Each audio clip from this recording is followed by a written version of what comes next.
Welcome to the Blessed Podcast. I'm your host, Raquel. This podcast is to help you experience being blessed that transcends a mere hashtag. Let me add my disclaimer. I'm not an evangelist, preacher, prophet, or Bible scholar. I'm a God-worshiping, Jesus-loving, Bible-believing, New Thought Christian who believes that God blesses us according to our faith and how we work his principles. So if you're ready to be encouraged and grow your faith by hearing how God is blessing his children, then you're in the right place. I'm broadcasting on WYTV7 Christian Broadcasters Network, a nonprofit charitable radio broadcast with the mission to empower, encourage, and educate. Donations are always welcome to further our mission. You can donate at www.ywtv7.org. So today's podcast is sponsored by Tolson's Publishing. We publish books to make you think about what you think about.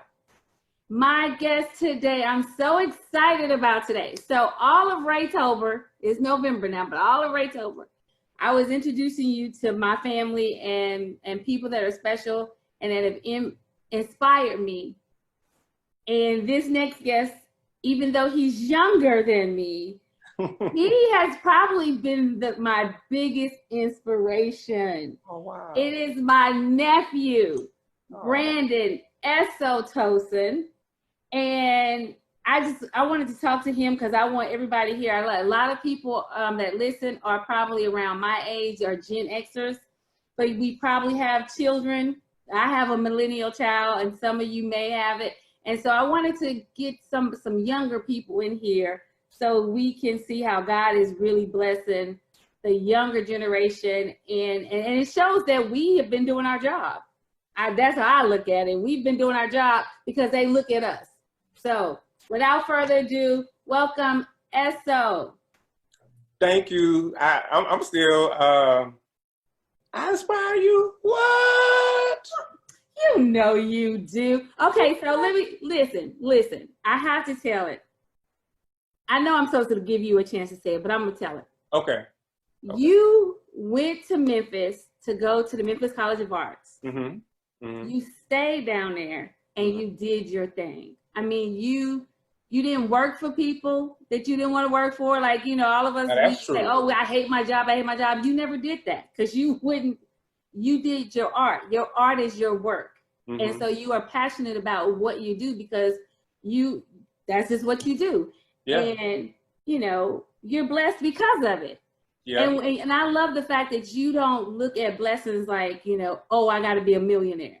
That's never been you. No. Well, you are living, you're living a rock star life. You really are. So tell the people a little bit about yourself. Okay. Well, so yes, Memphis, Tennessee is where I'm based, but originally raised in East St. Louis, Illinois. Yes. And so, you know, both of my parents were entrepreneurs. And so I saw what that looked like with them. I saw that it's a challenge, but I saw that it was possible. And I'm definitely the type of person that kind of wants to be able to do what I want to do when I want to do it. Even though there's a cost to doing that, but I like having agency and I like having that kind of control. So that's kind of how I live my life now. And so what I do here in Memphis is I do a number of things. One of them is I partner with my business partner, Dana James Mwange, and we do consulting for brand consulting. We do design too, but we really talk about how strategy is the core of design. We're not just like creating a logo just because, we're not just doing a website just because. All of that is informed with strategy, and we incorporate storytelling and all that kind of stuff in that. So I do that. The other thing that I do is I kind of, well, I'm gonna take that out. It ain't no kind of. I create platforms for artists through different kind of programming. So I created this, or I was co-founder of organization or platform called Artistic Lounge, which is a place where artists can come together and do a lot of their original content, and have a lounge atmosphere to kind of be a part of that. So you have people to kind of come in, and there's a networking component or a mix and mingle component, but that's not the focus. It's really about having a safe space for community and artists to just kind of come together and just be themselves. And I still haven't been there. Well, it's good. It's good. It's a great place. I know your mom was there. She let me see it on Facebook Live. And I was like, I need to be there. It's good. It's good. And so creating things like that, and I use my artwork as a part of that community development as well. So I do hand lettering, and hand lettering is basically drawing letters, right, in short. But how I use that as an avenue to inspire. I use that as a way to create community, or at least challenge community a little bit. In short, that's kind of what I do. I mean, I do music and I do some other things as well, but like the core of what I do is those things, and really having community to be a big part of that. So. Okay, so speaking of community, we came to Memphis, not at the right Sunday, but we came to Memphis, and we're driving around, you know, because we got to go get our barbecue, and we see your lettering all around the city. And I'm like, that's my nephew. Wait a minute. And it was like the Al Green music, or Let's Stay Together, and talk about that. Just tell us. So hand lettering. Okay, so how I got into it, before I was doing it, I was freelancing. I was a freelance designer. And when you're freelancing, you ain't got a whole lot of time for other stuff that ain't making money. So I was able to get a position at this nonprofit, and I was their head designer there. And so then there was room for me to like just do other things that I wanted to do, because I knew how much I was getting every month. And so what I did, my first check, I got sketchbook, Sharpie, markers, some other pens, and I just started really exploring, just playing with letters, and I posted them online. And in doing that, I kind of developed a fan base, and there was another artist in the city that got the job to do the banners on the light poles or whatever. And he liked my stuff, and so he asked if I would, partner with him, and I was like, cool. And so the funny thing about that world of hand lettering is that it has it has had a very distinctive look and feel, and most of the people in there are white. I'm gonna say that. Okay. And I didn't know what it looked like for me to come into that community with my perspective and all those things. So it was a lot of stuff that I was nervous about coming into it. It's like, am I doing it right? Is it, all of those things. And so I did a mock-up, and then I presented it to the guy. And I was like, so do you want me to do it, the traditional way, or how everybody else on Instagram and all that are doing it, or do you want me to do it? And he was like, man, I hit you up for what you do. I really enjoy that, and I want you to do it that way. And I was like, okay. And I did. And I sent him the files, and he designed the banner, but I gave him the lettering portion of it. And he put it together, and I want to say it was about 2 months. 2 months later, after going through the process, I saw them, and they were hanging up. And I was like, wow, it's something that would just create, it was an idea, and, me just kind of putting it out there and just sharing that, and it turned into an opportunity.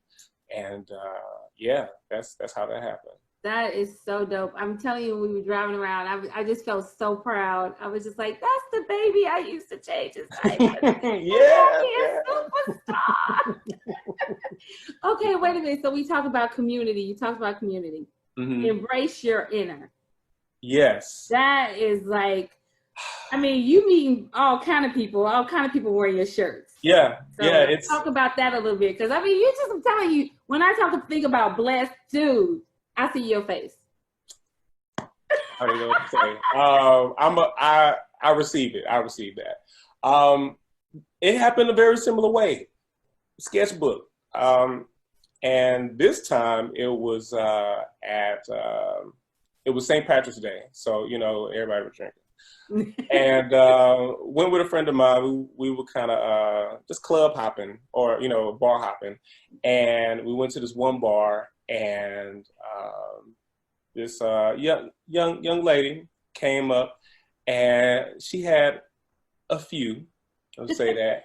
And so it was kind of entertaining, and so it was like, okay, we're just going to see what this is about. Like, what's going on? And so she was apparently trying to get away from this guy. And, they were bar hopping as well. And so apparently he was from England, and he was just, really enamored with her. And she was just kind of venting to us, and we just, listening to the whole situation. And she said this thing. She said, I really don't like him, and he just keeps trying to, talk to me. And I mean, he got this accent. People think it's cute. I just don't like it. I don't like him, and he just need to get in touch with his inner Memphis. That's what he needs to do. And I was like, that's pretty good. And I remember writing that down. And so after the night, you just wrote down inner Memphis. I wrote down what she said, get in touch with your inner Memphis. Okay. And I was like, there's something to that. Because around that time, the Grizzlies were doing pretty good, and they got into the playoffs. So there was just a lot of pride for the city. Okay. And I'm like, this would be good to kind of catch on to that energy. And so I was, putting it together, and I didn't like get in touch with it. It was too long. And I was like, how about embrace? So it was like, embrace your inner Memphis. And so I put it out there on, Instagram, and it had gotten the most attraction that I had at that point. A couple of local organizations shared it. It was like, yeah, rah, Memphis. And in short, somebody asked for it to be on a shirt. And I was like, okay. And so I talk to my people, thankfully I have some amazing people that can just, put something together. In about 72 hours, I had a website where you can pre-order the shirt, and it turned into a business, and I've kind of really just been doing that ever since. And so since then, I mean, it's it's gotten international success. There are people in Sydney, Australia. There are people who are in Singapore, people in Jerusalem. Oh, wow. Shirts in South America, I forget where, and all across the United States. And the whole thing about embracing your inner Memphis is Memphis is a very unique place, and it's been struggling with identity, I would say, for quite some time. And there are things to reinforce that identity crisis. And what I kind of want to do is bring some attention to, like, hey, be proud of the city for what it is, because that's exactly what every other city does. Right. Even Austin, Texas is proud of what it is and how it came to be. Right. Even Nashville, but it's what these cities do. It's what Oakland, it's what Chicago, Brooklyn, Atlanta, New Orleans, all these cities, if they are embracing that, why can't we embrace who we are? Right. Because when you embrace something, it's important to you. And when something is important to you, you take care of it.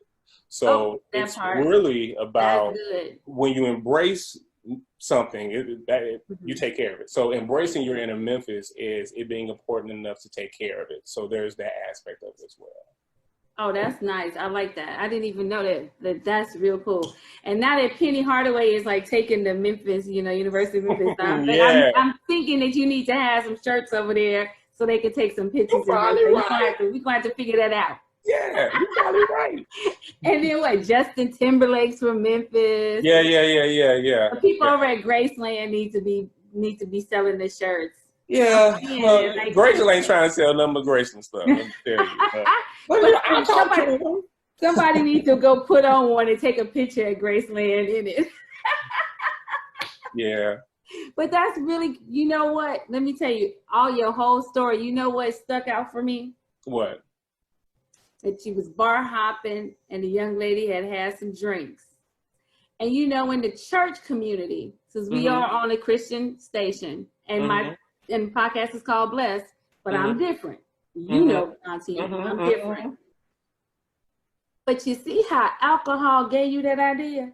Because that's what, you know what I'm saying? It was a drink. The lady was drinking some alcohol. And see, that's what I tell people. I said, see, don't get it confused, you know, where you get so holier than thou and somebody have a drink and you can't do nothing, you know, and you can't talk to them. It's like, that lady done blessed you with an idea. It was because of what she said out of her, I don't know if she was drunk or, but she had some spirits. She had been drinking. Yeah, she had been drinking. And she said something, and God spoke to you through all of that while you were in a bar. So you didn't have to be in church to hear from God. And now look how blessed you are. And see, and this is like my whole thing with, like, I need people in the church, Christians. I just need us to like understand that God is bigger than the church. Yes. He's bigger than our religion. And he will meet us wherever we are. Yeah. Wherever we are to get us what we need so we can be blessed. But you had to run with it. Yeah. You had to, you know, do some stuff. You had to put it out there. Yeah. But you were sitting in a bar where you got inspired. Look at God. See right there. I could shout right now. Yeah, I mean, like, so that concept of, you know, where you can receive, it can only be in this building. Like that's probably the most limiting thing that you can ever do with God. Yeah. Like God can't exist outside of that, or outside of Sunday, or outside of whatever, you know. And I think particularly with that situation, I think being in tune, and so when you're in tune, you can see God anywhere. Anywhere. You know, so it's really, so you have to work like that. That's what that part is. So wherever you show up, because even Jesus, one, he turned the water to wine. Hello. Okay. But also he was everywhere. Everywhere. He was everywhere. He didn't limit it. And then that's a whole nother thing. That's okay. So look, wait. Okay. Before we get off into that, because we only got a certain amount of time. A certain amount of time. And I have to talk about this. And this is why I want to talk to, young people, because we can talk about certain things. All right. You said you were passionate about culture, style, and good cocktails. Because you my nephew and good cocktails. We do enjoy our good cocktails. Yes. But when you said passionate about the culture, so now there was a statement that was said by Kanye West. Now I actually love the fact that he's all about God and he's got this CD out. I listened to it today. It was pretty good. I'm all for him. I was rocking with him from Jesus Walks. Okay. Now, mind you, I don't think all Christian songs have to say Jesus or God, because I still think that, but that's another topic too. Yes, we're going to have to have a music. We're going to have to have a music episode. But culture, he said that Black people don't have culture. And then he talked about like our culture of like all these things that we buy from white people. And I thought to myself, that's not the culture. And I'm like, is that what young people think culture is? Our culture is not that. Like, most of the people my age don't have red bottoms. Most of the people my age now wearing Cartier and all of these name brand stuff that's the culture. That's not the culture. So as a Zennial, and let's explain that real quick. You're a Zennial. That means you're between Gen X and Millennial. But what else does it mean? I'll say this. I don't think that it's I think we're the elder millennials, because I am a millennial. Like, and I think they changed the dates, but it's really a mindset. It's really just we were the last group of kids who played outside. Right. or who were normally playing outside. We saw the world before the technological advancements of the past 30 years. We were the first kids with email. We were the first, like we were the first of a lot of things, but we were also the last of a lot of things. Like we were the last of, like I said, playing outside, being able to use payphones, calling cards, and all of those. Like we were the last generation of a lot of things. Right. So we're a very unique group of individuals. So we can see the perspective of the generation directly before us, and then we can still be cool with and tap in, to the generation that is directly after us as well. Right. So. Right. So what do you think about the culture? What is culture to you? So culture is basically just the, I want to say the expressions of a people, usually through like the humanity. So like art and food, and dance and fashion and all of those things are a representation of a culture. I don't really know what Kanye was talking about. I don't identify.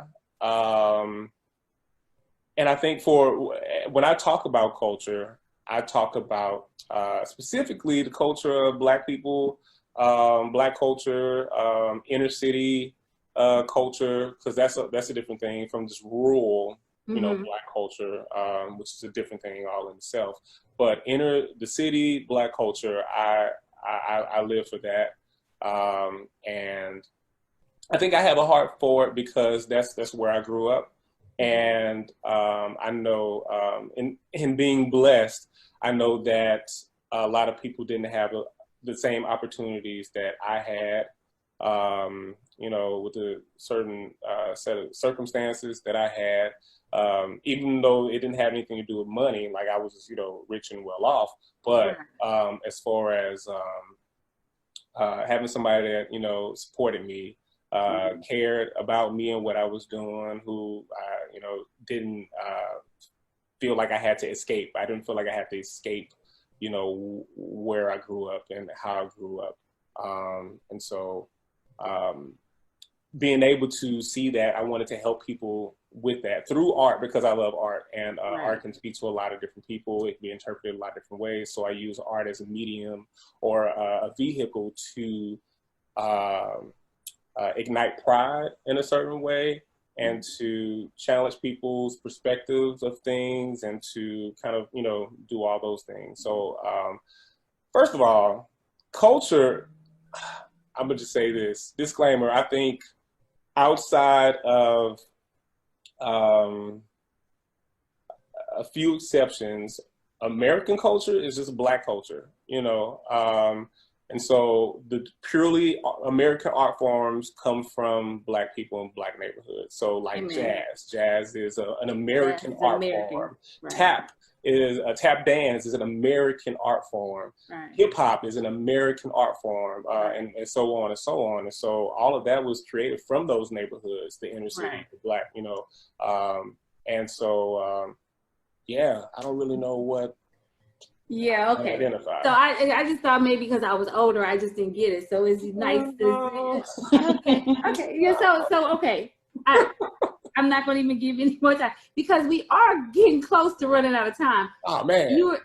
One of my favorite things when I came to see your vernacular, what is it? Spectacular? Yeah. Spectacular vernacular. Yes. Can you just share a couple of those? Because to me, that's culture, because you use the vernacular that you hear in the street, particularly in Memphis. Yes. So, I mean, if I can share a few of them. Well, maybe the ones that don't have there aren't a lot of them. Okay, there are a few. There are a few. Okay, so like what you said is one of them. Okay, but you gotta say it like so. When you say, what you said. Right. So when I say something good, like I don't know what Kanye was talking about. What you said? Yeah. Or if you sharing what he said, I could have been like, man, what? Man, what? Yeah, a man. Man. Yeah, man, what? That's Memphis. That's vernacular. Memphis. Yeah, that's Memphis vernacular. Yeah, I thought that was pretty cool. I really thought that was cool. We got about 5 minutes left. I hate that the time go by so fast. Yeah. I'm like, I might need an hour show. But we might have to do a part 2. But I know I'm definitely we're gonna have to do a music thing. Yeah. Because that's real. That like gospel music doesn't have to say God or Jesus for me to get. I can go all up in that. I can go all up in that. And I think that's one of the topics. Maybe in December when we talk about Christmas and Christ. It's like we can have Christ everywhere. Okay, I'm thinking. So while we got 5 minutes left, give everybody a way can they get the Embrace Your Inner Memphis t-shirts and how can they contact you? Okay. So for the Embrace Your Inner Memphis t-shirts, you can go to embraceyourinner.com and you can find the story of how it all got started. You can even see some profiles of people and what Memphis means to them. But you also just pick up a shirt. So again, that's embraceyourinner.com. Okay. And how you find me and all the stuff that I'm doing and things I'm interested in, you can, and I got some other merch outside of that. Like the posters that you were talking about, those are available. And I do have some more inspirational posters that are just kind of for your everyday, inspiration. You can find that at esotolson.com. That's ESOTOLSON.com. Okay. And then for your Cheers Creative, I'm going to have both you guys on, especially because we need to talk about, because blessed people need to have some income. Yes. Coming in. Yes, they do. And I believe that God gives us all visions and gifts and things like that. And it's not just working for somebody else. It may be, you might need to start selling pies like Patti LaBelle. And you need a creative, Cheers Creator to help you put it together. And so I'm going to have you guys back on there. But if somebody right now needs to get to you, how can they find you? They can go to cheerscreative.com and we do consulting, and we're actually putting together a program right now. So you sign up for our email list and you can get information about that. Again, it's cheerscreative.com. Cheerscreative.com. Okay. Well, nephew, I can't wait for Christmas. So I can spend some time with you. Oh, yeah. And I'm excited. So we can brainstorm for 2020, getting ready for this next decade. Yes, right. And we can sit down and have a few good cocktails. Some good ones. and maybe the Spirit will bring us some more good. The Spirit, where the Spirit is, there is liberty. Amen. I'm probably gonna get a whole lot of people calling in on this one right here. But it is what it is, and I'm who I am. I am who I am, Yes. I love you, nephew. Love you too. And for everybody out there, just remember, God is out here blessing folk. And what he's done for others, he will do the same thing for you. Until next week, be blessed. Thank you for listening to the Blessed Podcast with your host, Ray Kell. Today's episode was brought to you by Tolson's Publishing. If you're ready to elevate your thoughts and exercise your faith to live an abundant life, then purchase a copy of Why Are Church Folk Poor today on Amazon or BarnesandNoble.com. Be blessed.